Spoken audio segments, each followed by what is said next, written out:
আরেকটা হলো আবাবিল। কি থাকে? আপনার ইয়েমেনের বাদশা, ইয়েমেনের সেনাপ্রধান, সে বিশাল এক মসজিদ বানাইছে, যেই মসজিদটা তৎকালে আল্লাহ নবীর জন্মের সামান্য আগে বাইতুল্লাহ শরীফ থেকেও আরো সুন্দর করে পৃথিবীর সর্বশ্রেষ্ঠ বড় ঘর হিসাবে সে অত্যন্ত সুন্দর করে এখানে এই ঘরটা সে বানাইছে। তার হিংসা ছিল যে মানুষেরা কেন মক্কায় যায়, আগামী বছর মানুষেরা এখানে এসে হজ করতে হবে। খুব সুন্দর করে বানাইছে। সে ঘোষণা করে দিয়েছে কাবাতে হজ হবে না, আগামী বছর থেকে হজ হবে সানা, ইয়েমেনের রাজধানী সানা। এখন কেউ সেখানে যায় নাই, বরং আরবের কিছু যুবক সেই ঘরে ঢুকি ময়লা করে দিয়ে আসে। এই জিদে গোসা হে সিদ্ধান্ত নিছে হজের আগেই কাবাকে ধ্বংস করে দেওয়া হবে। কাবা ধ্বংস করে যদি দেওয়া না হয় তাহলে আমার এই ঘরের দিকে কেউ আসবে। সে বিশাল হাতি বাহিনী নিয়া, কি বাহিনী? জোরে কর, কি বাহিনী? সুরাইজের নামে হাতি। সুরাইজের নাম কি? সুরাই ফিল। কথা কই, সুরাইজের নাম কি? ফিল মানে কি? হাতি। সুরার নামে হইল সুরাই ফিল, হাতি। বিশাল হাতি নিয়ে আসে রওনা হয়েছে। কাবার কাছে যখন আসছে, একেবারে সন্নিকটে আব্দুল মুত্তালিব, কাবার মুত্তালিব ছিলেন হুজুরের দাদা আব্দুল মুত্তালিব। কথা বোঝা যায় না? কথা বোঝা গেলে কথা কই। উনি সবাইকে বললেন, এই বিশাল আব্রাহার বাহিনীর বিরুদ্ধে যুদ্ধ করে আমাদের জিতা আদৌ সম্ভব নয়। তার সৈন্য, তার অস্ত্র, তার বাহিনী, তার হাতি, এগুলার সামনে দাঁড়াইয়া কেউ যুদ্ধ করার সাহস পাবে না। তোমরা যে যেভাবে পারো কিছুদিনের জন্য মক্কা থেকে পালিয়ে যাও। সবাই মক্কা থেকে চলে গেছে। আব্দুল মুত্তালিব কাবার কাছে এসে কাবার গিলাফ ধরে বলতেছে, আল্লাহ, এই কাবা রক্ষা করার সাধ্য কারো নাই, তুমি তোমার ঘরকে রক্ষা করিও। এই কথা বলে তিনি চলে গেলেন। রাত্রি যে খবর পেলে আব্দুল মুত্তালিবের যত উট আসিল সব উটগুলা আব্রাহার বাহিনী ধরে নিয়ে রাত্রিবেলা জবা করে এগুলা খাওয়া আরম্ভ করছে। উনি সকালে আব্রাহার কাছে আসলেন, বললেন, বাচ্চা, ইয়েমেনের বাচ্চা আব্রাহা, আমি আমার উটগুলো আপনার কাছে ফেরত চাই। যেগুলা খাইছেন তো খাইছেন, বাকি যেগুলা জীবিত আছে এগুলা কি করেন? ফেরত। আব্রাহা তো আশ্চর্য বিষয়। আমি মনে করছি আপনি কাবার মতো আল্লাহর ঘর কাবাকে যেন আমি ধ্বংস না করি, এই জন্য আপনি আমার কাছে কাবা ভিক্ষা চাইলেন, আর আপনি আইছেন আপনার উটগুলা ফেরত নিতে। আপনার প্রতি আমার আর কোনো শ্রদ্ধাবোধ রইল না। আব্দুল মুত্তালিব কইছিল সেই দিন, জানা রব্বুল জামাল অফি বাইতে রব্বুন, আমি হইলাম উটের মালিক। আমি হইলাম কি? উটের মালিক। এই জন্য আপনার কাছে আমি উট চাইতে আসছি। এই ঘরের একজন মালিক আছে, তিনি তার ঘরকে রক্ষা করবেন। সুবহানাল্লাহ। আমি কি এর মালিক? আমার মালিকানা ওটার জন্য ওর চাইতে আসি। ঘরেটা আমার না, ঘরেটা কার? আল্লাহ। যার ঘর তিনি রক্ষা করবেন। সুবহানাল্লাহ। ঘর এই কথা বলে তিনি চলে গেলেন। আব্রাহা তার বাহিনীর প্রধান, মানে যে ইয়াটা ছিল, ওটটা ছিল, তার নাম ছিল মাহমুদ। সে যখন কাবার কাছে আসছে, তার পাটা গাড়াই গেছে। সে সামনের দিকে আর উগায় না, শত ফিডা ফাড়া দিছে, তার পা আর উগায় না। এরপরও অন্যান্য বাহিনী নিয়ে সে কাবাকে ধ্বংস করার জন্য অধিক আগ্রহে সে উগাইতে আছে। হঠাৎ করে দেখে আকাশ মেঘাচ্ছন্ন হয়ে গেছে। ছোট্ট ছোট্ট পাখি, তাদের মুখের মধ্যে ছোট্ট ছোট্ট কঙ্কর। কি কঙ্কর? আব্রাহা মাথার উপর দিকে দেখে ছোট্ট ছোট্ট পাখি। পাখি ছোট, পাথর কত রইল? ছোট পাখি। হে চিন্তা করলো, এইটাই বা আমাদের কি করব?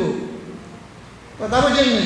হঠাৎ করে আল্লাহ যখন অর্ডার দিল যে এবার কি করো, তোমাদের ক্ষেপণাস্ত্র তোমরা নিক্ষেপ করো। ছোট্ট পাথর, ছোট্ট পাখি যার গায়ে যেটা পড়ছে সাথে সাথে ওইটা কাসফিন মাকুল, কাসফিন মাকুল। ওয়ারসালা আলাইহি তায়রান আবাবিল, যাকে যাকে পাঠিয়েছে তাদের উপরে পাথর বৃষ্টি নিক্ষেপ করলাম। ওয়াজআলাহুম কাসফিন মাকুল, ওরা এই পাথরটা পড়ার সাথে সাথে প্রত্যেকটা ওট, প্রত্যেকটা মানুষ, গরু ছাগল যেভাবে সারা দিন রাত্রে ঘাস খাই, সকালবেলায় ফ্যাডের ঘাসকে মুখের মধ্যে আনি চাবায়, চাবায়নি দেখবেন মুখের মধ্যে আনি হাতে ঘাসে চাবায়, মানুষের কয় হাজার একেবারে তৃণ করিয়ে কৃষি। আল্লাহ বলেন পাথর পড়ার সাথে সাথে তাদের শরীরটা ওই সাবাইনা ঘাসের মতো পরিণত করে দিছি আমি। পাখি কদ্দুরা, পাথর কদ্দুরা, অ্যাকশন কদ্দুরা, হ্যাঁ পাথরের অ্যাকশনটা কেমন হয়েছে? পাথরের অ্যাকশন বর্তমান আপনার যে পারমাণবিক বোমা বলা হয়, পারমাণবিক বোমা, কেউ বলে ওই পাথরের কণাকে নতুন করে আবিষ্কার করি সেটা দিয়েই পারমাণবিক বোমা বানানো হয়েছে।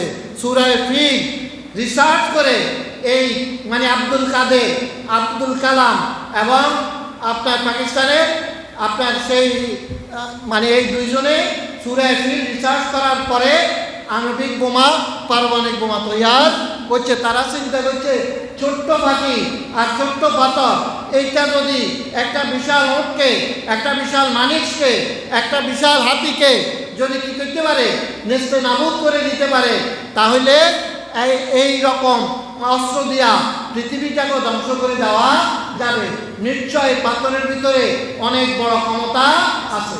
এই ক্ষমতা দিছে কে? ছোট্ট ছোট্ট পাথর, ছোট্ট ছোট্ট পাথর পড়ছে কার মুখ থেকে? পাখির মুখ থেকে। কি পাখি? আবাবিল। যাকে যাকে পাখি নাম হয়েছে এটা এখন আবাবিল। আল্লাহ রাব্বুল আলামিন ছোট্ট পাখি, ছোট্ট পাথর দ্বারা তার ঘরকে রক্ষা করছেন। এখনো যদি পৃথিবীর মানুষ, এই জন্য কাবার আরেক নাম হইল বাক্কা। কি নাম? ইন্না আউওয়ালা বাইতিন উযিআ লিন-নাস লাল্লাযী বিবাক্কাতান মুবারাকান ওয়া হুদাল লিল আলামিন। এই ঘর যারা ধ্বংস করতে আইছে পক্ষান্তরে তারাই ধ্বংস হয়ে গেছে। বাক্কা মানে ধ্বংস হওয়া। কাবার কয়েকটা নাম আছে, একটা হইল কাবা, একটা হইল বাইতুল্লাহ, একটা হইল বাইতুল আতিক, মাহাবাতুল ওয়াহিদ। এই বাক্কা এগুলো হইল কাবার নাম। তো এই পাখি দ্বারা আল্লাহ কাবাকে রক্ষা করছেন। হস্তি বাহিনীকে, হাতি বাহিনীকে, উট বাহিনীকে, ঘোড়া বাহিনীকে, সকল বাহিনীকে আল্লাহ রাব্বুল আলামিন ধ্বংস করে প্রমাণ করে দিচ্ছেন, আমার ঘর যখন তোমাদের সাহায্য থাকবে না, তোমাদের চেষ্টা যেখানে শেষ, আমার চেষ্টা, আমার সিদ্ধান্ত সেখানে শুরু। সুবহানাল্লাহ। যখন সবাই কাবাকে ছেড়ে চলে গেল তখনই আল্লাহ তার কাবাকে রক্ষা করছেন। যতক্ষণ পর্যন্ত মানুষ আছে, মানুষের চেষ্টা আল্লাহ দেখেন। মানুষকে বলছে তোমরা তোমাদের সাহায্য চেষ্টা করো। যখন তোমার চেষ্টা আর কুলাবে না তখন আমার কুদরত কি হবে? কার্যকর হবে। কিয়ামত পর্যন্ত এই সূরা সাক্ষী দিবে যে আল্লাহর ঘর আল্লাহ কি করছেন? ছোট্ট ফাঁকি দ্বারা রক্ষা করছে। আজকেও সেই পাখির কদর আর মর্যাদা হাজীদের কাছে অনেক অনেক অনেক বেশি। কারণ এই পাখির মর্যাদা আল্লাহ বাড়াই দিয়েছেন। কি জন্য? কি জন্য? এই পাখিটা আল্লাহ ঘরকে হেফাজতের কাজে ব্যবহার করা হয়েছে। কি পাখি রক্ষা করছে না আল্লাহ রক্ষা করছে? মাধ্যম আছিল কে? পাখি। মাধ্যম আছিল কে? আল্লাহ ইচ্ছা করলে পাখি না দিয়া মেঘে দিয়েও তো পাথরের দর্শন করতে পারতেন নিকট। মেঘের মধ্যে শিলা বৃষ্টি হয় না? এই শিলা বৃষ্টির আঘাতে অনেক মানুষ মারা যায়, অনেক ক্ষয়ক্ষতি হয়। কিন্তু আল্লাহ এই পাখিটাকে দিয়া সারা পৃথিবীর মানুষকে এই পাখিটার মর্যাদা বাড়ায়। তাইলে আমরা বুঝলাম সারা পৃথিবীর মধ্যে পাখির জগতে সবচাইতে শ্রেষ্ঠ পাখি হইল কি? হুদুদ পাখি, যেটা কোরআনে আছে, এবং আরেকটা হইল আবাবিল পাখি, যে সেটাও কোরআনে আছে। এবং এই পাখির নামে একটা সূরা আছে, সূরা কি? ফিলের মধ্যে এই পাখির বর্ণনা দিয়া আল্লাহ রাব্বুল আলামিন কেউ কেউ কোনো বর্ণনায় এই সূরাটার নাম কয়েকটা নাম আছে। একটা হইলো ফিল, আরেকটা হইলো আবাবিল, এরকম অনেক নাম। এক একটা সূরা, যেমন সূরা ফাতিহা, এটার নাম শুধু ফাতিহা না, এই সূরার নাম সূরায়ে শিফা, অনেক নাম আছে এগুলো। তবে যেটা সবচেয়ে বড় ঘটনা ওইটা দিয়েই এটা কি করা হয়, নামকরণ করা হয়। যেমন আপনার সূরায়ে কি নহল, সূরায়ে নহল, সূরায়ে নমল আছে, পিপিলিকা সূরা, মৌমাছি সূরা, এরপরে আবার হাতি সূরা, গাভীর চূড়া। সবচেয়ে বড় সূরার নাম কি? গাভীর চূড়া, গাভীর চূড়া, সূরায়ে বাকারা, সূরায়ে বাকারা।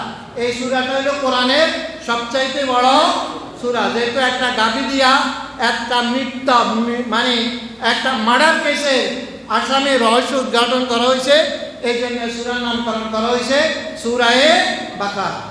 আসলে এখানে অনেক ঘটনা আছে, কিন্তু এই ঘটনাটাকে এখানে তুলে ধরা হয়েছে।